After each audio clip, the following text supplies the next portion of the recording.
What's up, guys? Mark here at Lone University. This is lesson 157. The title of this lesson is, what size pick should I use? So we've just chosen out of my miscellaneous pick bag, I guess I should say I've chosen, an assortment of different pick sizes, gauges, thicknesses, even materials. And we've narrowed it down to 7 different picks here that go from very thin to very thick and everything in between.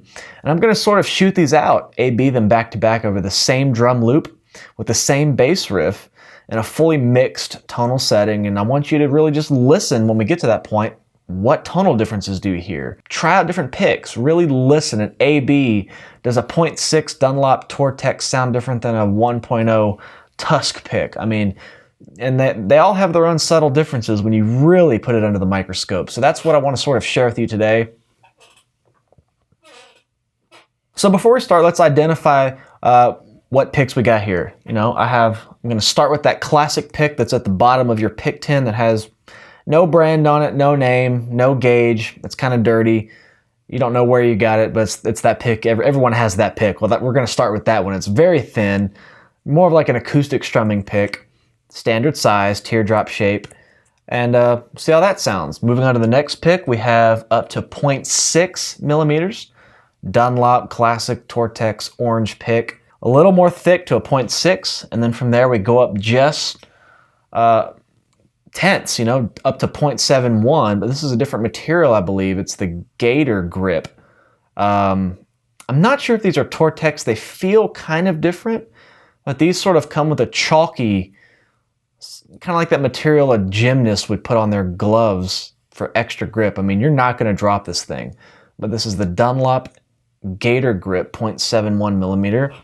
Moving up there, a little more thick to the classic green Dunlop Tortex once again, 0.88 millimeters. This is very common pick.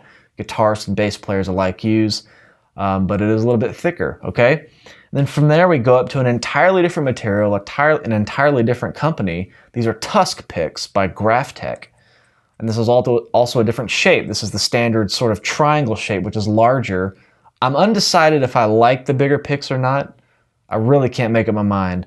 For some fast technical stuff, I feel like the large pick just sort of is bulky, but I like the extra grip and it feels like it's very solid. It's just sort of an unofficial pick size for bass players. But this is made of synthetic ivory, 1 millimeter gauge, and that's actually the very next pick I'm going to use after that is like a Jazz 3 shape, synthetic ivory of the Graphtec Tusk, but this is 1.40, so a little thicker, of course a totally different shape.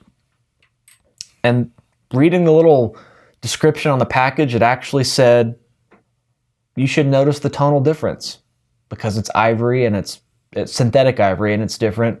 So I'll let you decide if you can really hear much of a difference. And then the last pick I'm going to round out with, pick number 7, is a sample pack of picks I got at the Winter NAMM show. This is called a company called Chicken Picks. And it's very interesting. This is a 2.6 millimeter gauge. And these picks have this sort of beveled edge. You can see on the still photo I've taken, but I objectively noticed the difference. This is one of the picks that was a contender to use on the album. It's almost like a softer pick attack because maybe it's rounding off the string on that bevel smoother, and it's not just such a pull and push, let go, it's more of a and I definitely noticed the difference. And I'm undecided if I'm a huge fan of these, but they're definitely cool chicken picks. So we start with a super flimsy pick, this one, all the way up to a 2.6 millimeter pick.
So there you have it, a nice little pick shootout using different gauges, thicknesses, shapes, even materials. What's your conclusion? Let me know. Some things I'll conclude from that is obviously the thicker you get, the tone has more bass frequency to it. The string is forced to vibrate much more intensely. Very obvious thing there. I do notice that when you use a thinner pick, you kind of get that schwack kind of sound. Obviously just more of a pick scrape. I'm not going to try to reattempt that sound. I don't even know what it was, but just more of a schwack kind of sound. Obviously, if I do the very flimsy pick, I'm not sure how much of that comes through in the final thing, but I guess I'll hear afterward.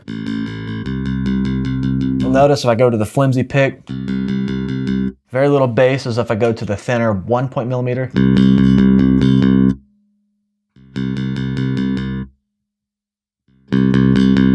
Okay, these are probably very obvious things, but even going from like a 0.6 Dunlop Tortex to a 0.88 Dunlop Tortex, same material, same size, you can hear that same difference sort of creep up, just much more subtle.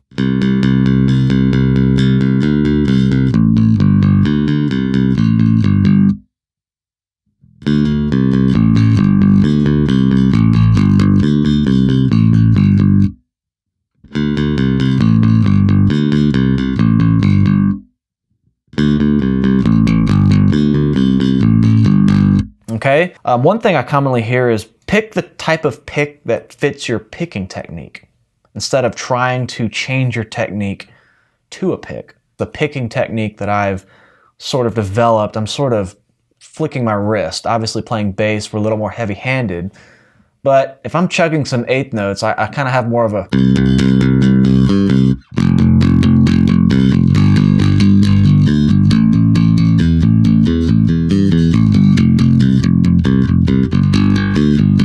So a thicker pick's going to really be meaty as if I use a kind of a thinner pick there.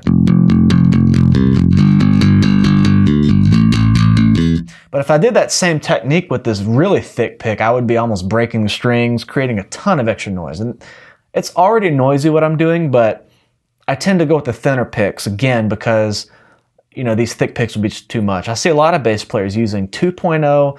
I know Dunlop has like the big stubby, something like that, 3.0 millimeter picks. That's just crazy to me. But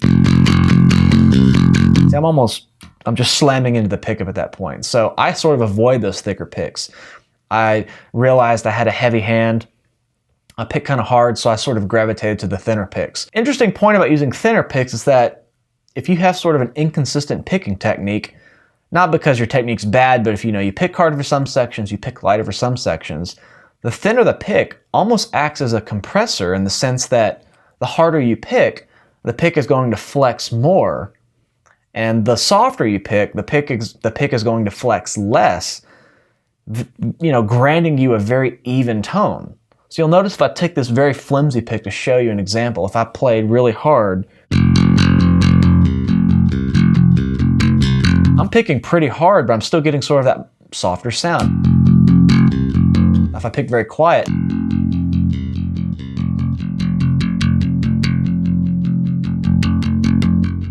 going between hard and soft, you'll notice the tone hardly changes, even the volume.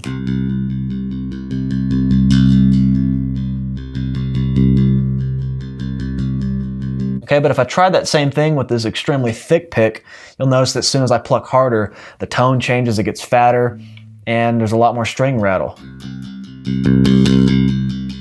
The thinner the pick, you sort of get this compression effect. Something to think about depending on the type of music you play, okay?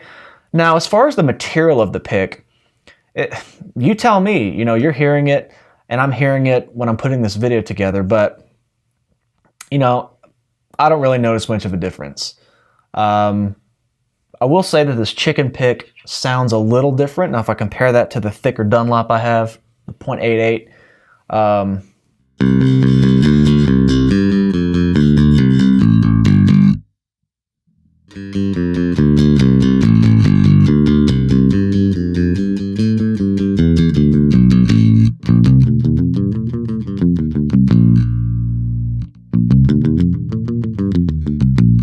I think the Dunlop has a sharper attack. The chicken pick sort of has a smoother attack. Again, Hard to say if it's because of the material. I definitely think it's because of the shape of that beveled edge. It's sort of contoured on the end.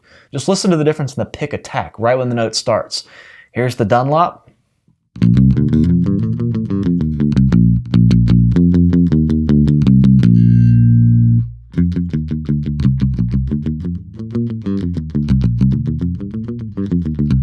Little bit of a smoother attack. Something to think about. All this stuff sort of translates and is intensified. If you're recording, your bass sound is getting mixed, it's getting EQ'd, all of that sort of plays into it. Now, as far as the pick size, definitely can't stand these Jazz 3 picks, just not for bass. It's just too much movement. So I definitely prefer the more standard pick size. Now, the large pick size, it feels very secure, like I'm not going to drop it, and I have a lot of pick room to work with. One of the cool things about these picks, for technical purposes, you know, if one side of the pick is wearing out, you can just go to the other one. It's like a whole new pick. Got a whole third side as well. Something I see commonly discussed with these pick shapes. You know, you don't get that luxury with these. It's obviously just a pointed tip.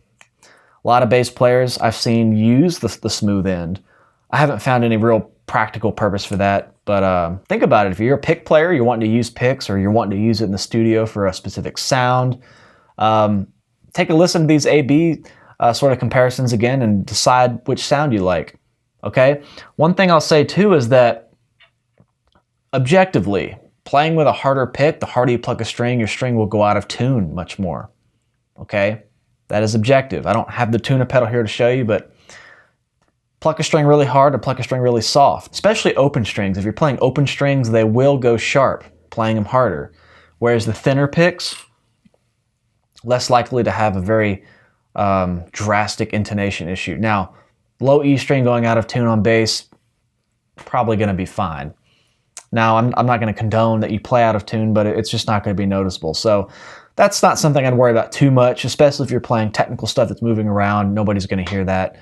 But again, I'm just throwing you all these different things to think about. So that's the pick shootout. What size pick should I use? Me personally, I gravitate between the .60 Dunlop Tortex, the .88 green ones, and I have used the .73 yellow ones, which is like a nice happy medium between those. I get sort of that flexible pick where I can do the...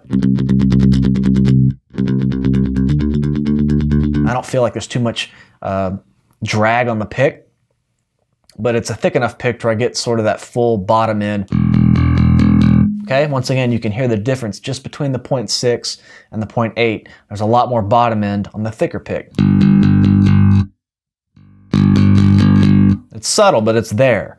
So I personally stick between this range. I'm a Dunlop artist, so I'm naturally biased to using Dunlop picks, but there's tons of pick brands out there, tons of shapes, tons of sizes. Fender has a whole line of picks. Clayton, you name it. So try what's best for you. Picks are very cheap. Buy all the ones you can. Experiment with them if you have a recording setup. Record a bass line with 10 different picks and decide what you like best. Try them live. You know, I find that it's a lot easier to use these thicker picks when I'm sitting down and I can really have control of my technique and position. But when you're rocking out on stage and your bass is slung a little lower, those thicker picks might hold you up like they do me. So I find for the studio, the thicker picks are better for me, but when I want to go play a live show, the thinner ones are just a little more manageable. So lots of things to think about. What size pick should you use? Take my advice and run with it and see what works best for you. All right, we'll see you next time. Have fun.